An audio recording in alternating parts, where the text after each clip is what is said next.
Good day everyone! Welcome to my channel.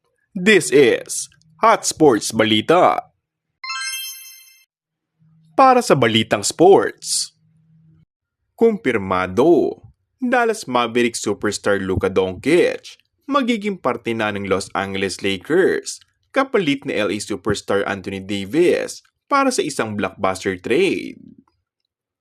Ayon sa ulat, makakasama ni Doncic sa trade sina Maxi Kleber at Markieff Morris patungo sa LA Lakers, habang sina Anthony Davis at Max Christie at 2029 first round pick naman ay mapupunta sa Dallas bilang isa sa pinakamalaking trade ngayong taon. Kasama rin sa naturang trade ang Utah Jazz, kung saan si Jalen Hood-Schifino at 2 draft picks ay mapupunta sa Utah. Ang balita tungkol sa trade ay lumabas pagkatapos ng panalo ng LA Lakers laban sa New York Knicks kahit na wala si Davis sa laro dahil sa abdominal injury na natamo nito.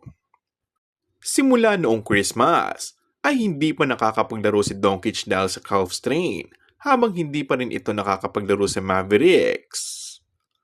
Ang trade na ito ay magbibigay kay Doncic ng bagong kakampi kagaya ni LeBron James sa Lakers, habang si Davis naman ay makikipagtulungan kay Kyrie Irving sa Dallas.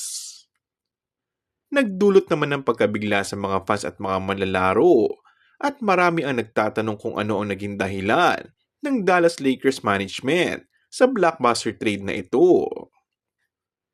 Hindi pa malinaw sa ngayon kung kailan makakalaro sina Doncic at Davis para sa kanilang mga bagong kupunan, dahil parehong may mga iniindang injury at wala pang tiyak na petsa ng kanilang pagbabalik sa NBA. Kung bago ka lang sa aking channel ay mag-subscribe at pindutin na rin ang notification bell. Maraming salamat!